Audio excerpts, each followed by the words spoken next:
tonight to the Board Directors Meeting for December, and if you would join me in the pledge, I'd appreciate it. I pledge allegiance to the flag of the United States of America and to the republic for which it stands, one nation, under God, indivisible, with liberty and justice for all. Thank you. At this time, one of the joys of our meeting are celebrating success. Doug, do you want to take that, please?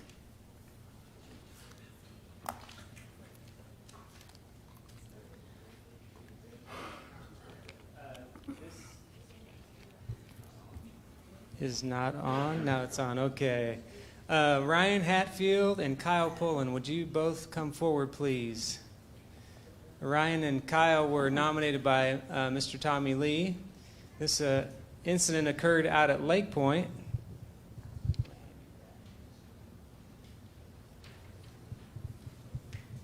And these fine gentlemen were nominated again by Tommy. Kyle and Ryan used determination and incredible creative thinking in assisting with the removal of a delivery van that was wedged under Lake Point's portico back in October.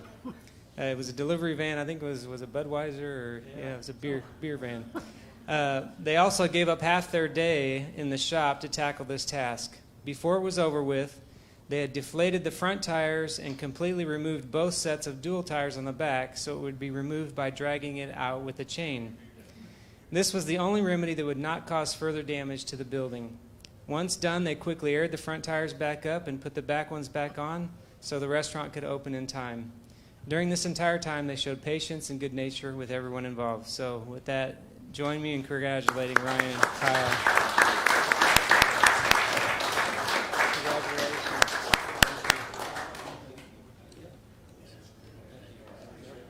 Thanks, guys. Thanks for coming by. Thanks, Mike. We perform all kinds of duties.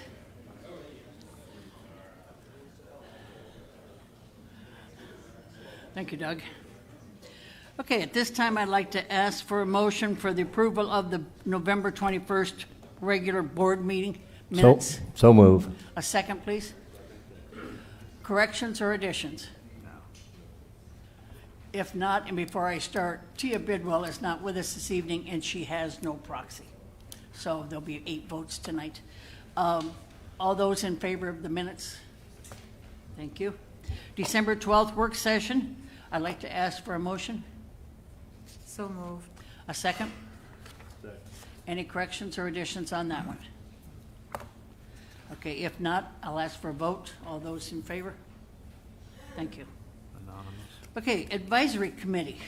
We're going to do the, oh, excuse me, I screwed up again. We have a video to show you tonight.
This was put together by our in-house team, and we're going to be distributing this out via social media tomorrow.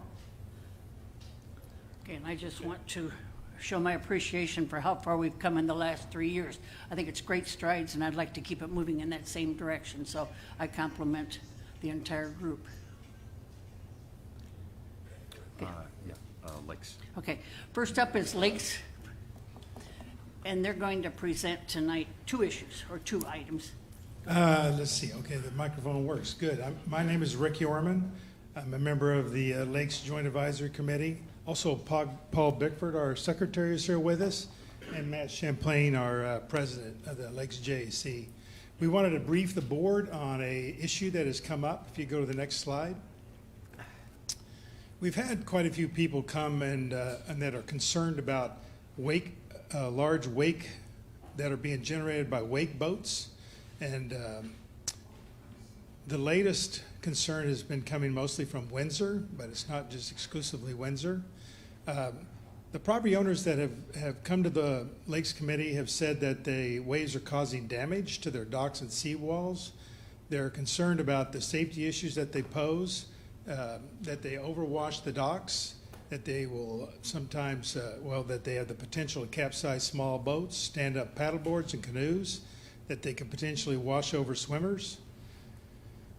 Also concerned about boaters not following rules, that they come too close to the docks, ski or tube in no ski areas. And the complaint mostly precipitated from wake boats. And that would be boats that, what we're really talking about is boats that can take on additional ballast. So there are about 10 or less here in Bella Vista. They take on the additional ballast to make bigger waves.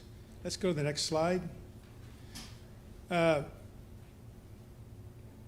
This has been going on for about 4 to 5 months for the Lakes JAC, and it has generated interest from those people that own the boats. They've defended their position, in other words, the right to use them. They bought here because we can use the boats and they can do wakeboarding, surfing, skiing, and tubing.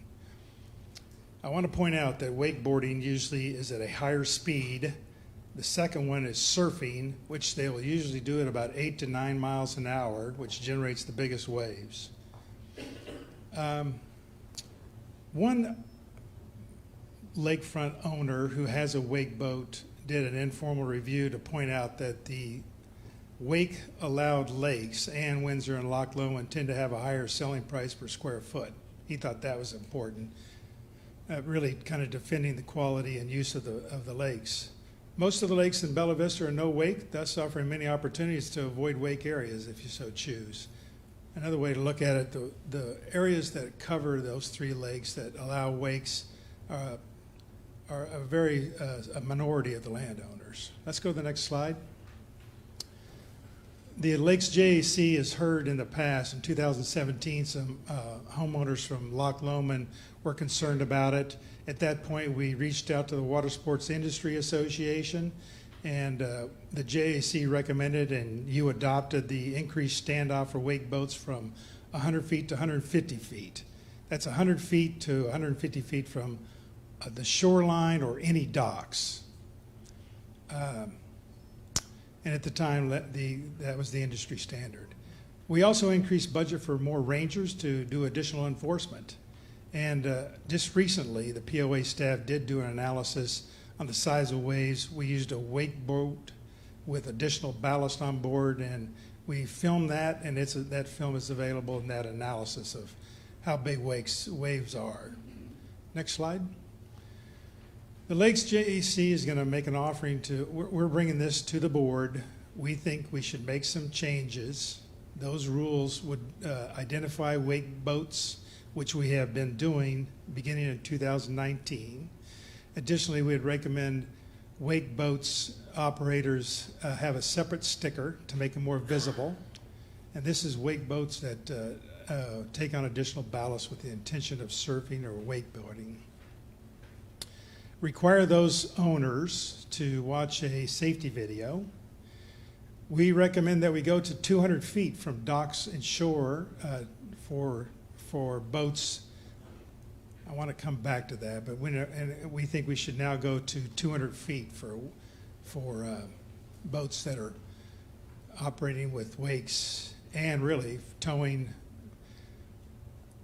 Management feedback on this, I'll point out, the Lakes JAC first went with a recommendation of 200 feet for wake boats.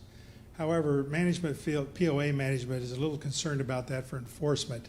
They think any time someone is operating for water sports, towing or skiing, tubing should be included.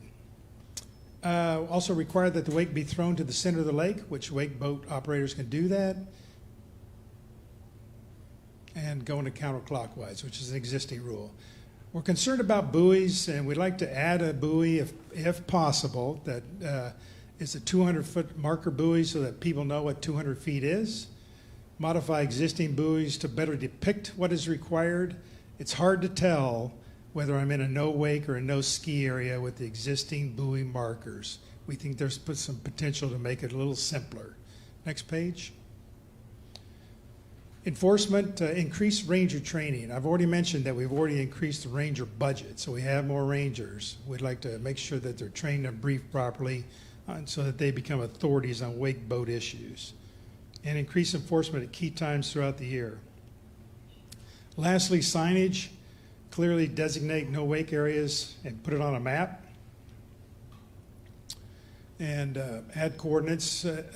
We think that could potentially be of help if we mark those areas with coordinates. Also, post the maps at ramps at the marina and actually put them on rental pontoons so that the operators know what the mapped area is. Let's go to the next page. That's just an example of the water. We did reach out to the Water Sports Industry Association. They have some good studies on wake generation. I will tell you that wake boat waves tend to dissipate quicker than a regular boat wave, so that's important to keep in mind. Next slide. Some people were concerned that the boats are getting bigger, but we did take a look at what was done in the Water Sports Industry Association study in 2015 and what's available now. The boats have not changed appreciably. I think that's the last slide. I understand the board's going to deliberate this next month. If you have any questions, we'll...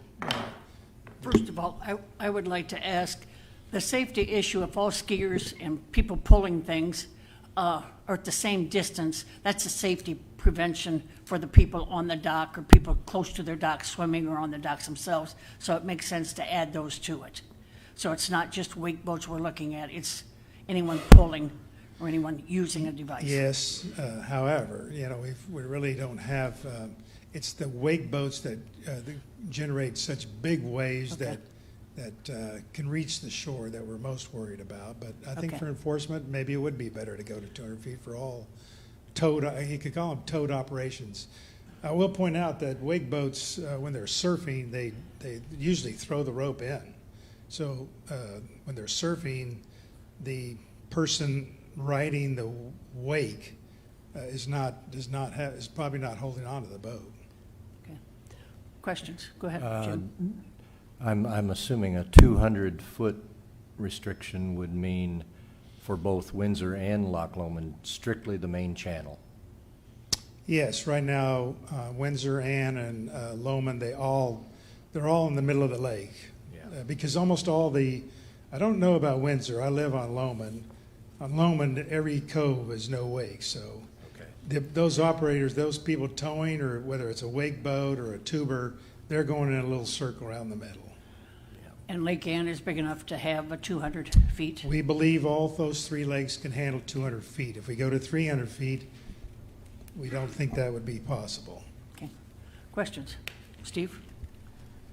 You mentioned that there's probably 10 wake boats in Yes. there. Are they trailered or are they actually on the lake? And do you know per lake what we got? I don't know the breakout per lake. We can get that because we have started registering or asking that information. I don't know if many of them are I towed. think most of them are residents who have them on are not trailer. They reside. They're specifically on Yeah, the they're lake. on the lake, yeah. Okay. And the top of the line ones are 100,000 or more, so there's a cost barrier that probably keeps them down too. Other questions? And just for clarification, really, you mentioned 100 feet from the shore rules for all other boats. Are you talking fishing boats? Our current rule is all boats that are on plane generating a wake should be 100 feet. So we don't want to change that rule. So a fishing boat should be 100 feet off now, and we'll just keep it that way. Because we've had, this has generated a lot of concern from landowners and lakefront property owners, and it's obvious that boats moving quickly concerns them, whether it's a fishing boat or a wake boat. But 100 feet we think is more than adequate. Okay. Other questions? Now, you've got an inventory of the numbers of types of boats that we have permitted on each of the lakes, in lakes in total, I'm sorry. So the ones who tend to be most disturbed by the wakes are kayaks? I don't think we could say that we've had some kayakers concerned about it, but very little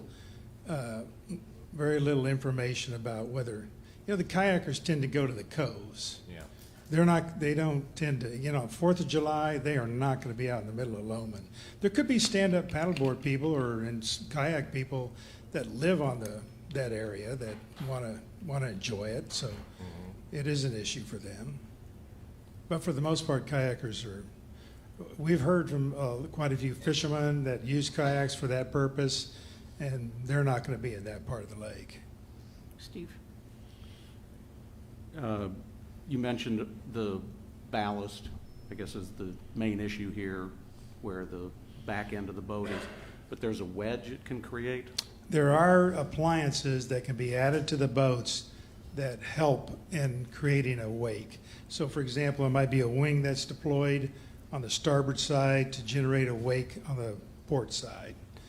And then they'll put the ballast for the most part on the port side. And ballast being water. Those type of boats, you flip some switches and it just fills bladders with water. Right. So to Ruth's sort of question about is there enough room, if you're going down the middle of Lowman, or say Windsor or Lowman, and you want the wedge toward the center, you're sort of assuming there's an offset there. Is there enough room, I guess, is what I'm saying? Does the tilt it toward the middle, does that really factor into the equation? Well, what we're trying to do, the reason we want them to throw it to the center is because that increases the distance from where that precipitated wave would hit the shore. Sure. So if they're 200 feet off, if they're moving south on Lowman, throwing to the center, which would be their port side. There's enough room there. As a matter of fact, if I think about it, I think they're all going to have to go with a port side wake. They're probably 600 feet to the shoreline at that point on their port side. They currently do a racetrack. Not sure about Ann. Yeah, they currently Windsor. do a racetrack pattern. I think you did a measurement of the width. I don't recall the number. He's right. It's about 600 feet that it would just. At Lowman. At Lowman, yeah, that's But the I'm not wider. sure Ann or, I don't have those off the top of my head, but in all cases, it's going to give you more distance to dissipate. And has less room than the other two, but it's still 200-foot rule is still work. Obviously tighter than the moment, but very tight. Are numbers of the boats on a particular day going to be an issue? Say you get 4 or 5 wake boats out on 4th of July weekend? Is that an issue? No more than it currently is. Okay, so if Because I've everybody's been on safe- those lakes too. I've been on Lowman on the 4th of July weekend. Actually, you know what? I almost try to avoid it because of that. It's going to cause an incredible amount of churn, but that goes on already. Okay. So it's education and people following the rules and courtesy to other boaters, et cetera, that's going to make the big difference. Yes, we think enforcement is key. Okay. And I'll tell you, this has also revealed that For example, Loman has a long stretch called Tyree, which is the southernmost cove that allows boats to be on plane, but it doesn't allow skiing. But that's our concern about the signage and the buoy markers. People routinely violate that rule. Is that where the racetrack is? Yes. Okay. Okay, others? I pulled this up real quick. Here's Loch Lomond, and I'm on county GIS right now. This is not 100% accurate, but it'll give you a pretty good idea. That's 1,500 feet. 1,500? Yeah, see at the bottom? And it's not exact, but it gives you a pretty decent idea. Yeah. So if you subtract 200 feet, then you're having about 1,300 feet Yeah. to dissipate it. And if you look at this map, see, this is look at all these coves. So there's some on the left, some on the right, and then Tyree's the one at the bottom. They're all no wake. How is not no wake, it's no ski. Yeah, thank you. Part of it is no wake. Part of it is no wake. Back to work. About the last 500 feet, maybe. It's still 1,500. So here's Windsor, and you'll see it's 758 approximately. So you still have several hundred feet more to dissipate. Okay, other questions? Thanks. We'll be back next month in case you We have more questions. appreciate greatly you bringing in the information to our attention. Do you want to make a motion then? Go ahead. I would like to make a motion that we table this issue until our January board meetings for further action at that time. And I'd also like to thank the Lakes Committee for bringing that to our attention. Do we have a second? Okay, discussion? We appreciate the studies and the work you guys have done and everybody on the committee has done, but we feel it's urgent that we give the membership who is not familiar with the boating situation a chance to look at the issue and to discuss it amongst themselves, et cetera, and come back in January. So we will discuss it further in January, guys. And can I be assured that one or two of you will be here to answer questions that come up? Do you know that date already?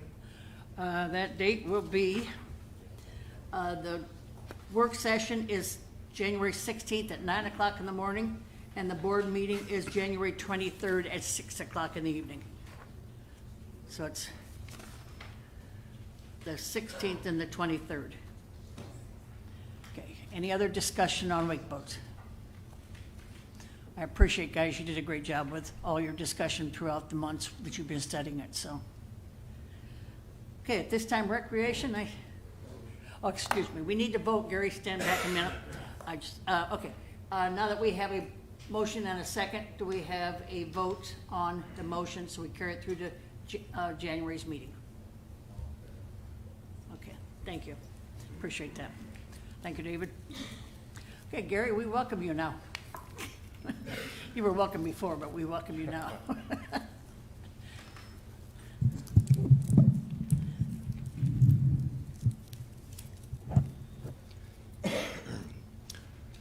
Hello, pardon for the voice. It's just one of those things. I'm Gary Griffin, the chair of the Recreation Committee. You know, I can talk like this too, if that works. We had a meeting on Monday, 12/9. We reviewed all 14 amenities that we currently cover. They're all in good shape. There were a couple of maintenance issues on them, and those have been already addressed. From our staff reports, gun ranges were very busy in November. There's been some demand for classes in December and January as well. We don't usually don't hold them at those times. However, we're getting a lot of feedback that they'd like to have some additional classes. Phase 2 cleanup on the dog park has taken place as well. There was a holiday dance at Reardon that was well attended. It was free. We had a jazz band there as well. And from Trey Anson's perspective, the boats have been winterized now, and the disc golf course had 11 tee pads added to make it a course that's eligible for tournaments now. And that's a quick wrap up. Any questions? Any questions? We My voice, appreciate Gary. my voice thanks you. We appreciate your entire group, so we thank you, Gary. Go to golf and Phil. I'm sorry. Thank you, Ruth. I'm Phil Spencer, Vice Chairman of the Golf Committee. Chairman was unable to be here, so here I am. We'll show you these mats that have been purchased by the golf, I guess by the POA, and they're turned around and they're sold for $22, $23. I'm not real sure of the exact price, to be used on the golf course. This eliminates divots, tearing up the fairways, and some of the golf groups, I think there's about 80 have been sold to date. There's 40 more on order. Everyone except a few avid golfers like these things because it's easier to hit a golf ball off of a synthetic than it is the grass, rocks, and holes in the fairways. So, just to keep you appraised of what's going on, these will be available for purchase by the golfers. Some golf groups use it in the fairway only and the tee box. Others say you can use it in the fairway, you can use it in the rough, and the tee box. So it depends upon the organization that you're golfing with, whether you can use it in the rough or not. But they're very beneficial. I have not used one yet, but I'm sure I will like it. The other thing is that there will be a tour of Scottsdale. I believe it is on November the 7th, or January the 7th, to take a tour of the damage out there, and everyone is welcome to come and attend. I believe the board has approved some money for that to be looked at. Take care of that tonight. And the last thing I want to mention is we had a wet year. And just to let you know how wet it was at the Highlands, average rainfall at the Highlands is 43 inches. We had a resounding 93 inches at the Highlands this year. Fortunately, Highlands drains quite quickly. I live on the 15th fairway, and there's generally a river running across the fairway. I can attest to the fact that within an hour, hour and a half, that water is gone. The maintenance people have done a good job of keeping the Highlands course open as much as they possibly can with 93 inches of rain. So my applause to the staff out there for what they did. They had 82 days of at least a quarter of an inch of rain or more. So just to put things in perspective, good working maintenance crews can keep golf courses open most of the year round. So the golf committee would like to wish everyone a holiday period and a festive Christmas and a Happy New Year, and we'll see you next year. Okay, thank you. Phil, before you sit down, my understanding is that it's local rules that dictate whether they can use the mat for individual groups, et cetera, so it's okay with handicaps and everything. Is that Yes. correct? To my knowledge, that's correct, Ruth. Okay, when I talked to Daryl, that was my understanding, that it's Yes. local rules, and we do have local rules in Bella Vista for a lot of groups, and that's how it turns out to be with the mats. Correct. And some groups use it and some don't. so. Some don't, some like it, some don't. Okay. Some do, I mean, some don't. Any other questions or comments? Yeah. Phil, thanks for bringing that up, and with the mats, it's not anything that's unusual. They're used around the world. There are places that require you use them. And sometimes they'll give it to you, it depends upon the green fee that you pay. Not that we're St. Andrews, but St. Andrews does that during all their winter months, as does Carnoustie. And you cannot play the golf course unless you play off a mat. And they preserve their fairways that way because people do take divots. And it's impossible to grow the grass during the wintertime. So I think it's a great idea. I'd like to see it a little less expensive if we could find something maybe a little smaller. I know you've probably researched that, but I think it's a great idea. Daryl has researched some and has gotten it down about as low as he can get it. Good. Plus the but I'm fact- glad to be compared to St. Andrews. But they also stay in place, I he didn't said, say better that. than some of the others ones did. Yes, They stay in place, and that was one of the big issues, But David, that, With most golfers, they stay in Yeah. place, Ruth. yeah, okay. I wouldn't possibly want to talk about your game, Phil. Okay, community involvement. Okay.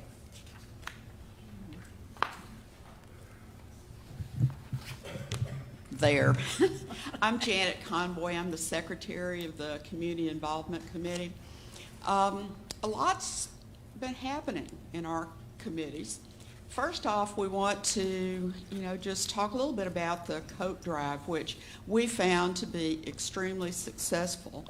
And that was due in no small part to the senior staff of the POA that actually did the sorting and hanging and you name it. Saved us a lot of time. We thought we were going to be there for a few hours, and we got to kick back and do only some of the work. This year, for the coat drive, we had about 500 coats, mittens, and beanies that really went over well. We had a lot of donations from individuals that actually crocheted or knitted, caps, and we're looking to increase those or incentivize people through Facebook to try and do that some more. The key part of our success, I think, was the fact that we had a coat shop, which was located open for, 2 days on a Saturday and Sunday, and we had a tremendous number of people come. And you should have seen, it was a, profoundly moving experience for me to look at the kids that came and even the adults that were just in wonder of having something warm and something nice, and the kids were just prancing around so excited to have something to look pretty and play princess and so forth. So we know that we're going to continue this on next year. We're going to do a bit more promotional activity to increase the number of coats. We had a donation of $2,000 to get some brand new coats from a local group, and that really helped bring us to that kind of better quality level than we've seen in some years. So, and next year we're going to be doing increasing the number of places for the coats to be donated, and really doing earlier promotion as well, because we found out that by moving the coat drive to an earlier time, almost a month earlier, we got people, wore them earlier. So we were really appreciative. And again, as I said, senior staff I can't thank them enough for that. The second thing I do want to talk about is we're focusing on developing a new mission statement. And part of that goes to the point of what are we about? Currently, we do 2 events a year. One is the Fireflies and Tailgates, which comes up in June. And that's been an overwhelming success. This past year it was free, and we want to keep it that way. And we also do the coat drive, and we're looking at possibly adding a movie night during once a month at probably Reardon or at Blowing Springs. A lot of people have enjoyed the movie night that we had, and we have a couple of members who are willing to support and sponsor that. And we think it's just a good thing to get out and give the community more activities, especially for the kids. So that's on our agenda.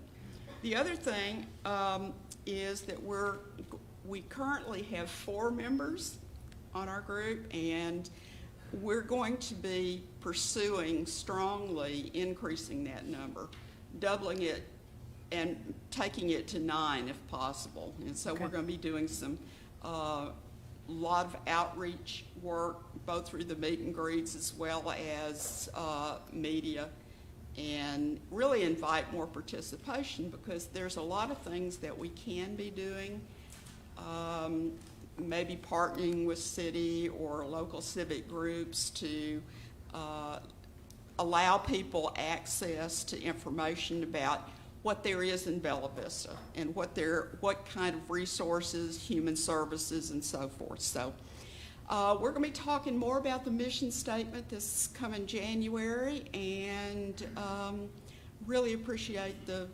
support we've received from the board members. So that's it. Thank you, Jen. We appreciate it. And really thank you all for the participation in the coat drive. It was very well received by the community, and a lot of kids got coats that would not have had them otherwise. So thank you. Okay, we have no financial report tonight because early November, December meetings. Financials will not be ready for presentation, and once they have been completed, they will be put up on the website, and they will be brought up to date in January. And it gives you a POA site there you can look at. Okay, last month we had open forum questions, and before we start today, I want to remind people that you have 3 minutes to talk, if you would please, and state your name and your property where you live. And I appreciate it, and I have several signed up. Dot Newman is my first one. 7 Morningshire Drive, and I'd like Up to the microphone, please. 7 Morganshire Drive, and I want to relinquish my time to Rick McInnes. We do not relinquish time. We're giving you 3 minutes to talk. So if Rick's going, he's next up, so he has 3 minutes also. Could you cite for me why you don't do that? Because everybody's given 3 minutes to talk. Each member is given 3 minutes to talk.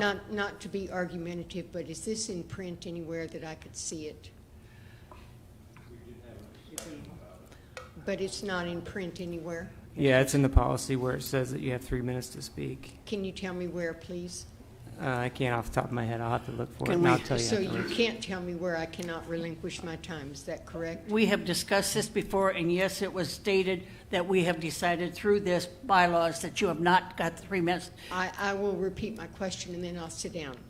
I would like to know where this is in print. Can you show it to me in print? Our attorney will show you before the evening's over. He'll find it before the evening's Thank over you for very much. You're welcome. Rick McInnes? Close enough. Hi there, folks. My name is Rick McInnes. I live at 6 Coyleton Lane. We recently had a bicycle event in Bella Vista, and I understand from the mayor that he took in $7,000 for the city of Bella Vista from this bicycle event. And I was wondering if we, the property owners of the common grounds being used for this event, took in any money from this event. Another question I have, and was brought up because I've asked this at other meetings, is why are we not charging people to use our common grounds? And I was told that Arkansas law is that if you charge people to come on your private property, you are held liable for them. So to that question, I say, why are we charging people to use golf courses, lakes, amenities? I have to sign in when I go to Branchwood and use the exercise equipment. So does that mean if I drop a weight on my foot, we're liable for my ignorance and my self-destruction, so I can sue us? So it doesn't seem to me to be holding true that if it's the Arkansas law says you can't have people on your personal property, and if you charge them, you're liable, then why does that not hold true across the lakes, the golf courses, the exercise centers, etc.? So somewhere down the road, we've been sold out somehow into the Walmart Family Foundation here. I also understand that the city of Bella Vista has a $4.6 million grant from the Walmart Family Foundation to put some money into building that trail going from Blowing Springs over to Metfield, I think it is. So it would almost seem like we, as the POA, has already decided to give up that property or sell it or let them put that trail through. It's beginning to look more and more like the Walmart Family Foundation is doing more and more to run our community than we are. I still am perplexed in how it says in our covenants multiple times on the first few pages that the common grounds within the property bounds of Bella Vista is for the general use of the property owners. It doesn't say anything else in there about letting the rest of the world come in and use our property. I'm still curious as to when and where and who sold us out on that one. As much as I like trails, everybody likes trails and hiking trails, but having your backyard opened up to people from around the world. We just had an incident over at the Branchwood. We don't know whether that person lives here or walked in from Missouri or whatever, but I suspect we might be seeing more of those things. Who's liable? Are we liable again? Has the POA? And I want to know, what are we doing to prepare for the lawsuits coming our way from the stump dump fire, because they are coming and they will be here in the tune of millions of dollars. How are we going to cover those expenses? Because we, the POA members, are on the hook for that. I also see some records in my investigation today that we used to take in huge amounts of money at that stump dump without a permit. And about the time Tom got here, we stopped charging there. The fees went down to nothing. We made no money on that. And then we found ourselves in the debacle that we're in these days with the upcoming legal issues from people having respiratory issues and have a hard time selling their house. Thank you, Rick. We appreciate it. Yep, thanks for the chance. Sandy Fosdick is next on my.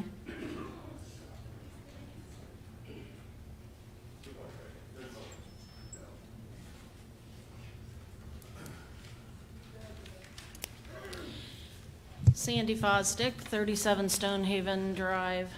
I've had a chance to look over the 2020 budget a little bit better now, and I like it even worse. I used to work for a large corporation, and if we needed to reduce expenses, we reduced expenses, and I'm just not seeing it in this budget. We've got multiple layers of management. Do we really need them? No. I just don't know. But I don't understand why we're going out to the people for an assessment increase when we haven't done a good job on the budget. I just don't know. And then, you know, you say if we close amenities, property values are going to go down. Do all y'all know you've already reduced property values? I started going through the list of properties that we gave away for $200. All of these, the values are now less. Linda, you're not going to get as much money to run the city, because what used to be a lot that sold for $10,000 had a value of $3,000 is now $2,000 or $200. $200. We're going to be collecting real estate taxes on $200.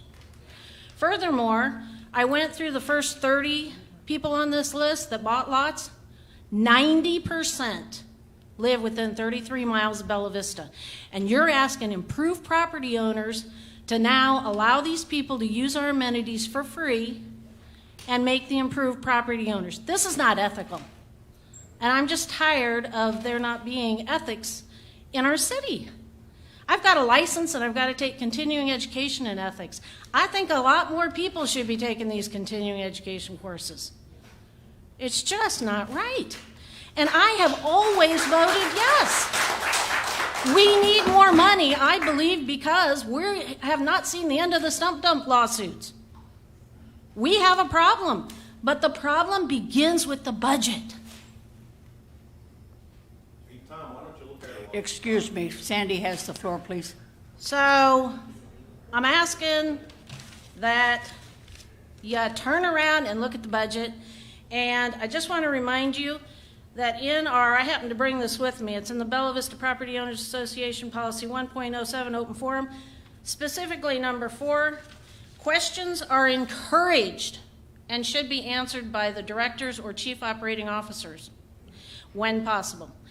Failing an immediate answer, the answer should be reported at the next board meeting. Now, the city council, they have adopted a friendly atmosphere so that residents can come, citizens can come and speak, and they can respond to it. And I'm not seeing that. When I've come here, I see crickets. Or people answer things after I've already left. And incidentally, people that work, 10 a.m. is a prime time golf time on the weekends. Thank you, Sandy. We appreciate your offer. Thank you. Sheila Heward.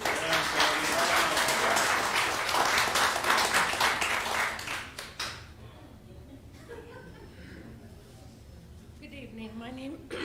My name is Sheila Heward. I live at 37 Kirkpatrick Lane. I've been a property owner in Bella Vista since the mid-90s. I moved here in 2013, so I've lived here for 6 years. Is this better? Okay. Do I need to repeat anything? You're fine. Okay. I'm here to support the 2020 plan. I've heard an awful lot of arguments one way or another. We heard several today, related or not related in my mind to the key points. In my mind, the key points are since 2001, which I understand is the last time we had an assessment increase. Is that correct? That's correct. 2001. Okay, in 18 years, what has happened to salaries? What has happened to the cost of living? And so on and so forth. Okay, so the POA has been flat with regard to income from assessments for 18 years.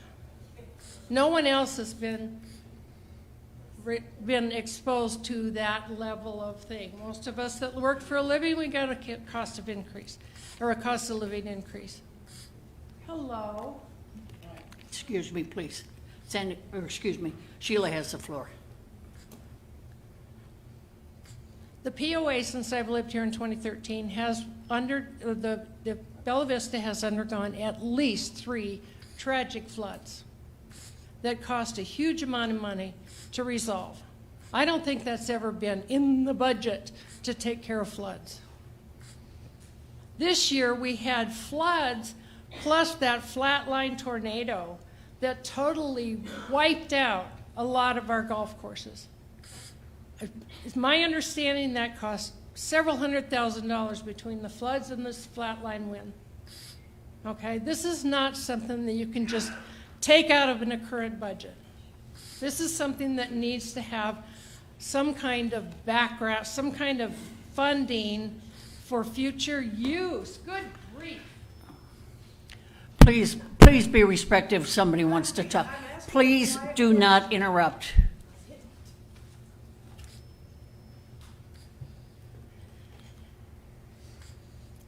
I'm a property owner. I care about this community. This community will be degraded if the assessment is not approved. We will lose property value. When I first heard that the assessment vote was defeated, or that we didn't get the votes necessary to pass it, my initial response to my husband was, let's sell our house and leave. Because this community is worth too much to all of us. You cannot find a community like this anywhere in this country that has an assessment that's as low as this is, even with the increase. Thank you. Thank you, Sheila. Joyce Sawyer.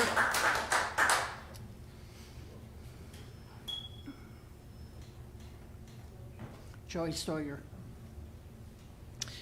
I'm Joyce Sawyer on Dillow Drive.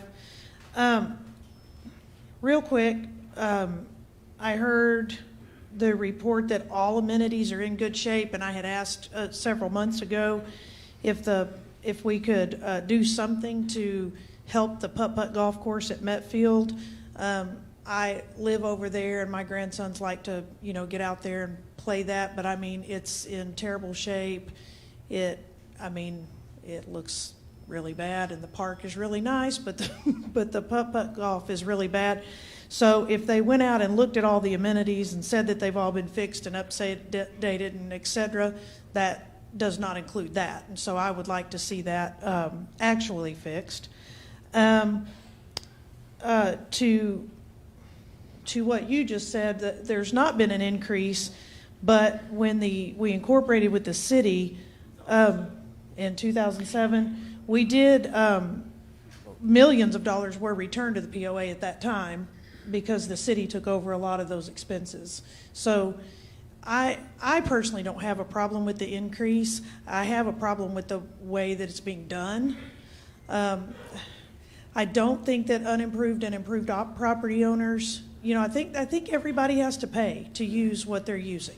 And the unimproved property owners, they do come here, and there are several of them.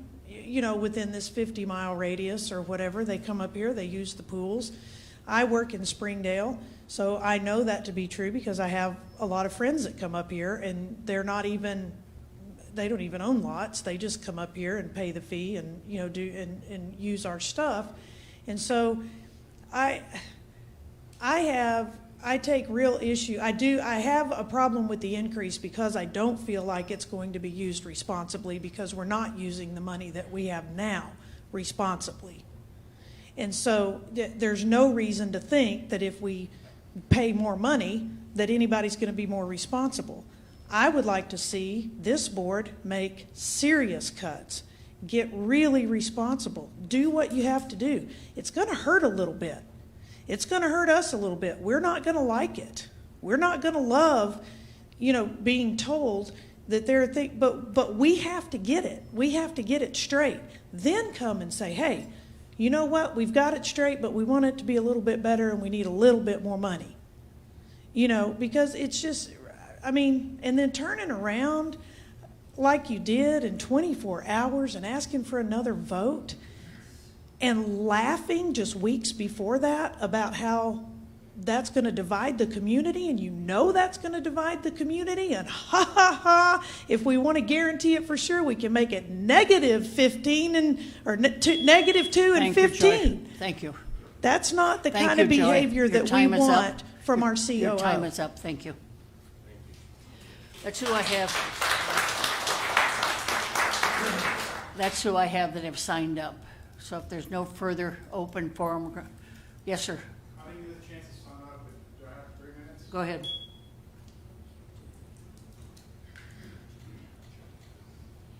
Hello, Board. Thank you for allowing me this time, although I didn't Your sign. name and where you live. My apologies. John Goodman, Hanworth Lane. Thank you again for allowing me this time to come and speak, although I did not get a chance to sign up. Just one simple question. If by some slim chance this vote does not pass, is there going to be another one? A $40,000 vote? I just was curious if we could get that answer in the next 2 minutes and 45 seconds. I have no idea. We haven't talked anything about that. We're waiting for this one and hope this is going to pass. Okay, that's all. Thank you very much.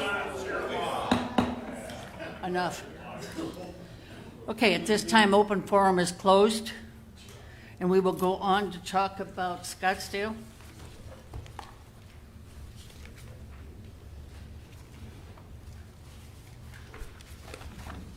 It's on page 25, I think, of your packet. On your board packet, management is requesting the approval of a 2020 capital project for $38,000, which would be used to begin work on preparatory work for the repairing of the 2 bridges that were damaged during the flood at Scottsdale. This would include survey work, hydrology work, permitting, roadway engineering and erosion plans, and letting. So we're requesting for a $38,000 capital budget for 2020. Okay, do we have a motion? So moved. A second? Gary, discussion. Let's do it. Steve? In my opinion, it needs to be amended a bit to show the source of the $38,000. I think that we talked about that in the work session. And it states here that it will be given in January's GM meeting as to where it's coming from. I was just looking at the motion. So I don't know, maybe that should be the part that's added. Well, management, the board directed management to make the cuts and to report back in January. And I said, I reported to the board that I would do that. But you're now asking for me to provide that immediately? No, just add that qualification that it would come from expense cuts. Okay. I'm fine with that. Right. Do you want to do Further discussion. We need to do this motion first, right? Someone has to make a motion to amend, and then it Okay. has to be approved, but Okay. it's on. Yeah. Yeah, I'm a low talker. So I would make a motion to amend the suggested motion that the source of funds would come from expense cuts, not from the water department or additional borrowing. I think the discussion was that you would find it. I'm totally fine with Okay. it. Totally fine with that. Does someone want to second the amendment to the motion? Mary seconds, so now you can have a discussion about Have a it. discussion. Other comments? Yeah, I think that with this current budget that we're prepared to undertake in 2020, since the vote failed, we cut, aside from the water department, we cut, I think it was 450,000 of capital projects down to about 45,000, and we cut reimbursing the water department several hundred thousand because of the failed budget. And we realize we really hopefully can take this out of, as Steve mentioned, an expense item in our operating departments because we don't have it allotted in our capital expenses in our budget at all. So I think well said. Any other discussion? We need to vote on the amendment at Yep, this time. vote on the amended Okay. motion. And the amendment shall read that you approve the 2020 capital project of $38,000, which will be used towards the development of the engineering plans and permitting for the flood damage to bridges of Scottsdale Golf Course, including the compensation for the expense in January, the location. The funding Funding for for the project would come out of the operating budget based upon what Steve and what Jim just said. Okay. Do I need a second on that? No, they're ready to vote. Funding to come from operating budget. Okay, so now we're taking a vote. All those in favor of the amended? Opposed? Okay, The motion passes 6-2 as amended. okay, thank you. That takes care of that issue. The next one is on May 22nd of this year. We had a hailstorm that came through the Metfield area.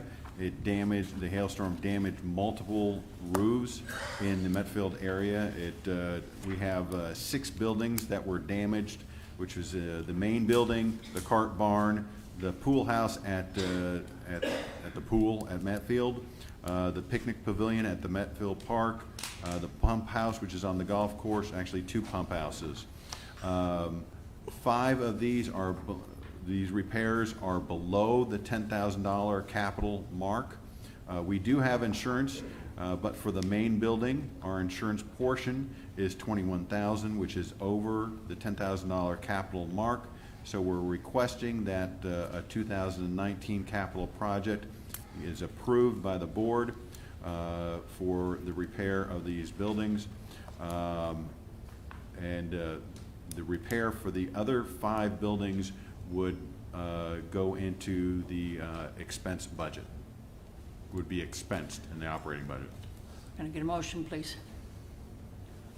I make a motion to approve a 2019 capital project for $21,000 for the replacement of the roof at Metfield. Second, please. David, discussion? My understanding, this is in the 2019 budget. 19 budget, yes. Okay. The damage took place in 19. So it would take. Any other discussion? If not, I'll call for a vote. All those in favor? Additionally, we had the insurance company inspect the roofs of all our other buildings to make sure that they were not damaged. Those were the only ones that were damaged during the storm, but we, as a precaution, we inspected the other roofs. Okay. And the other item I have is the wake boat, and we've discussed that when they talked about lakes, and that's carrying through also. Anything else for the good of the cause? I just wanted to point out this policy 1.07, and Ms. Fosdick was close to reading this, but regarding open forum, it says each member normally may speak for a maximum of 3 minutes.